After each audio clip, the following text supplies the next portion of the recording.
Bueno, me alegro. El mismo Planck estuvo años luchando para tratar de encontrarle la vuelta al asunto porque a él le parecía que era muy... ¿no? Pero bueno, en 1905, Albert Einstein... ¿sí? Bueno, acá tenemos una frase de Planck en el ocaso de su vida. Él dice: la ciencia no puede resolver el grandioso misterio de la naturaleza. La razón es que en el último análisis nosotros somos parte del misterio que estamos tratando de resolver. Eso es una frase de sabiduría. ¿Se acuerdan la frase hombre, conócete a ti mismo? Los griegos. Bueno, tenemos que empezar a buscar hacia adentro de uno, a través de la meditación, penetrar a lo último, a lo más sagrado nuestro. ¿Ven? Sí. Buenas. Adelante, ¿qué tal? ¿Cómo están? Hola, ¿cómo estás? ¿Qué tal? ¿Cómo están? Bienvenido. Adelante, adelante. Qué alegría verlos, gente. Bienvenido. Estos son todos amigos. Bueno.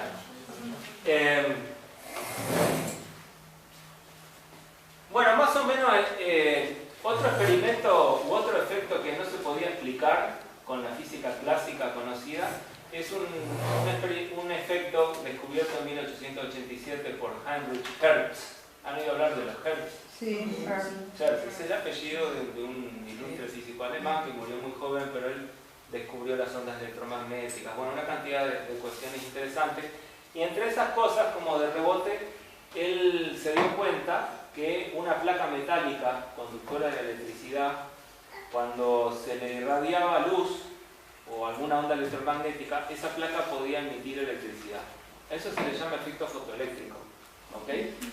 Por ejemplo, muchos paneles fotovoltaicos de hoy en día que producen electricidad de la luz usan el efecto fotoeléctrico. Bueno, el efecto fotoeléctrico, que fue ampliamente investigado por los físicos de aquella época, ¿sí? Por Philip Lenard sobre todo, resulta que los resultados experimentales también iban como en contra de la teoría física de aquella época. ¿Ven? La física de aquella época no podía estudiar el efecto fotoeléctrico. Albert Einstein echó mano de la constante de Planck, ¿no? Y ese número tan misterioso y tan extraño y tan loco que Planck había descubierto en el año 1900, Einstein dijo: bueno, si la luz es una onda electromagnética que tiene una cierta frecuencia, dada por esta letra acá, la letra nu, griega, ¿sí? Multiplicando la constante de Planck por la frecuencia de la onda electromagnética, eso da energía. Y Einstein propuso que la energía de una onda electromagnética estaba también como cuantizada, en pequeños paquetitos, no estaba distribuida de manera continua. Volviendo al tema de la cuantización de la energía. Entonces, él con esta idea, que era extraña también, pero logró explicar exactamente el efecto fotoeléctrico. Lo explicó a la perfección. Hubieron físicos que estuvieron años tratando de ver que Einstein estaba equivocado y resulta que no, daba exacto así, con una fórmula muy simple que la estudiamos en el liceo, ¿cierto? El liceo se estudia, porque es entendible. Claro, es difícil de descubrir, pero una vez que está descubierto se puede entender. A Einstein le dieron el premio Nobel por eso, pero fíjense, él utilizó entonces la idea de vuelta de esta constante de Planck para explicar el efecto fotoeléctrico, ¿sí? Se nos va el tiempo, bueno. Bueno, en el año 1911, esto haciendo una pequeña reseña, ¿no? Entre 1909 y 1911 se hicieron experimentos en Inglaterra, en Cambridge. El equipo de alumnos de Ernest Rutherford, que fue un físico también neozelandés, y ellos dilucidaron que el átomo tenía una estructura nuclear que se le llama, es como un pequeño sistema solar en miniatura, como explicamos hoy, con un núcleo donde está casi toda la masa del átomo, formado por protones y neutrones, y electrones moviéndose en la periferia. ¿Okay? Estos fueron experimentos para dilucidar la estructura del átomo, porque antes se pensaba que el átomo era como una torta, ¿sí? Como una torta de cargas positivas, como una masa así, y los electrones metidos como si fueran pasas de uva ahí. Pero resulta que no, que el átomo es como un pequeño sistema solar. ¿Han oído hablar la frase famosa esa tan interesante de Hermes Trismegisto que dice tal como es arriba es abajo? Sí. Bueno, si uno mira hacia arriba, hacia lo infinitamente grande, va a haber sistemas solares orbitando, ¿no? Pero si nos metemos hacia adentro, hacia lo infinitamente pequeño, si nosotros nos pudiéramos achicar y empezar a percibir la estructura fina del universo y llegar al nivel del átomo, ahí observaríamos sistemas solares en miniatura, porque el átomo es un sistema solar. Como lo decía Blavatsky, ¿han leído alguna vez la doctrina secreta de Blavatsky, la fundadora de la Sociedad Teosófica, que fue una iniciada clarividente? Ella veía el átomo y en esos libros que ella escribía en su época, ella lo describía como un sistema solar en miniatura. Y resulta que el átomo tiene esa estructura. Y ahí surgió el problema: ¿cómo podía ser que las órbitas fueran estables? ¿Cómo podía ser que cargas negativas, que son los electrones, pudieran orbitar en torno a cargas positivas y no terminaran cayéndose en el núcleo? Como en una espiral así. O sea, ¿cómo podía ser que el átomo fuese estable? No podía ser el átomo estable con una estructura así como un sistema solar. La explicación de eso la encontró Niels Bohr, ¿sí? Y también echó mano de la constante de Planck. Por eso digo tan importante la constante de Planck. O sea, a medida que se fue desarrollando el estudio del átomo y el estudio de la física cuántica, empezó a cuantizarse todo. Y la constante de Planck juega un rol fundamental en todo eso. Porque, aunque parezca mentira, hasta el tiempo está cuantizado. El tiempo no corre de manera continua, sino que va también a pequeños saltos. Pero son saltos tan chiquitos que en nuestra vida cotidiana eso no se nota. Pero cuando te metes ahí adentro a dominar la naturaleza a ese nivel infinitesimal, ahí sí se nota. Y el resultado de todo eso son las tecnologías que se han desarrollado hoy en día. Como digo, estos aparatos y los aparatos que van a venir de aquí en más. Las computadoras cuánticas, dentro de 10 años más o menos van a venir las computadoras cuánticas. Estas computadoras de hoy en día van a ser como una cosa de la edad de piedra al lado de las computadoras cuánticas. Y toda la gente que está desarrollando esa tecnología está usando todo esto. Entonces, las órbitas están cuantizadas también. ¿Qué quiere decir? Que no pueden orbitar a cualquier distancia los electrones del núcleo, sino que hay distancias permitidas y distancias que no. Cuando un electrón está en una distancia permitida, entonces su órbita es estable.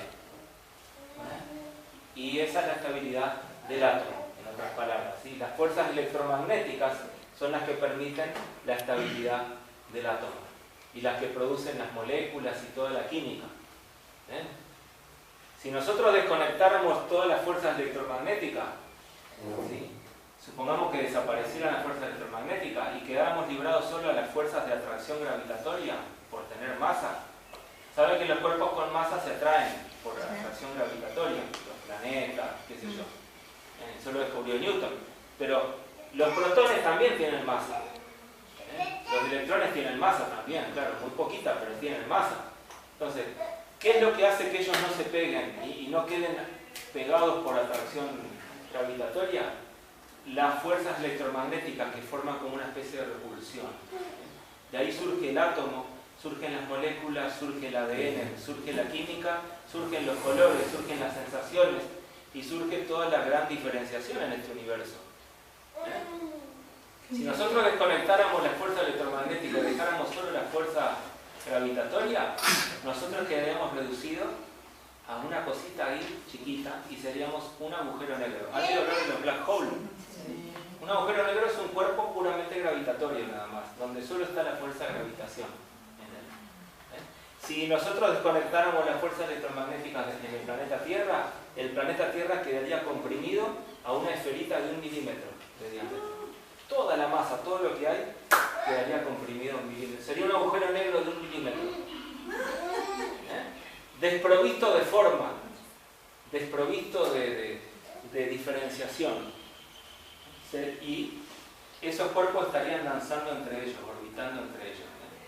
Ese mundo de la gravitación pura es el mundo del absoluto, del cual nos habla la Cábala. Eso es el Ain de la Cábala y que se encuentra ya adentro, en el último estadio de la creación.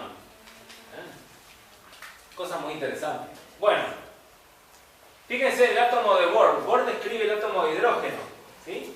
Por ejemplo, el electrón en su órbita orbita a 700 kilómetros por segundo. en un volumen de 10 a la menos 8 centímetros. O sea, imagínense 1 centímetro, dividirlo, ¿sí? 1 millón, ¿no? La 100 millonésima parte de 1 centímetro.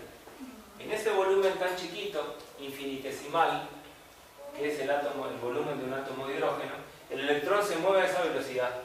Dan 1000 billones de giros en torno al núcleo por segundo. Y eso somos nosotros, porque nosotros estamos hechos de esas cosas.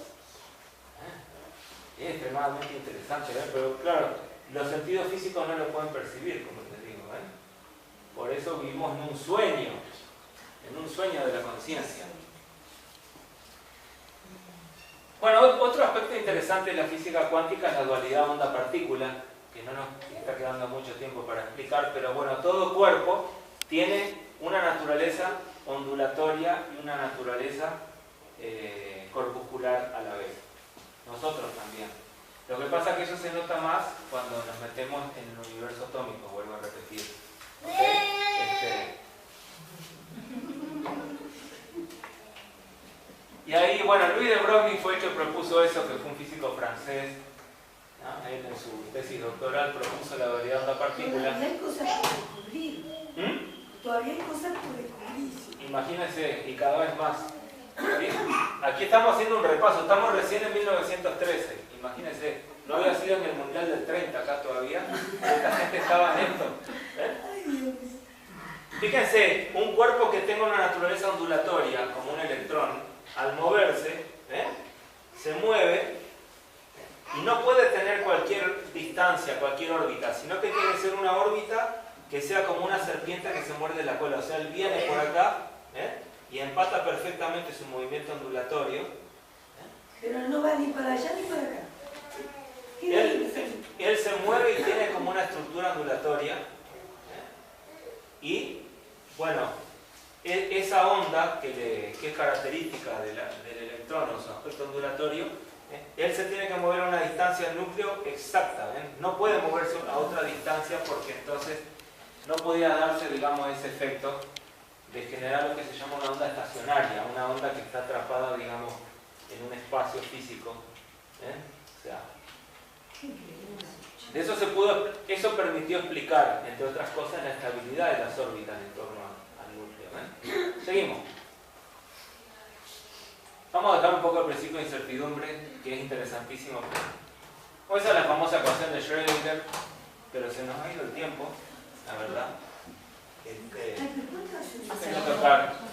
Esta ecuación, esto es un lenguaje de matemática pura, ¿ven? La matemática es un lenguaje. Si a ustedes les gustan estas cosas, estudien matemática, pero estudienlo bien, claro. O sea, esto, cuando uno entiende un poco este lenguaje, es más fácil. Capta información. Esa ecuación es el pilar fundamental de la física cuántica. Esto acá, por ejemplo, que están medio anaranjados, esto es la función de onda de una partícula. Puede ser de un electrón, de un protón, de un átomo, de una molécula. ¿Ven? La función de onda, aquí está la función de onda y aquí. ¿Ven? La función de onda depende de la posición donde está la partícula y del tiempo. Estas son las variables de las cuales depende esa función de onda. Esto es la variación de la función de onda con el tiempo. Multiplicada por la constante de Planck. Ven que acá aparece la H esa. Y este número I, que es un número importante también. Pero bueno, todo se puede aprender. O sea, nadie nació sabiendo. Entonces, si uno quiere, puede ir. No es tan difícil, hay que mirar y uno, si le explican, uno lo entiende, porque son cosas que se pueden entender. Bueno, dejémosla. Lo que sí que esa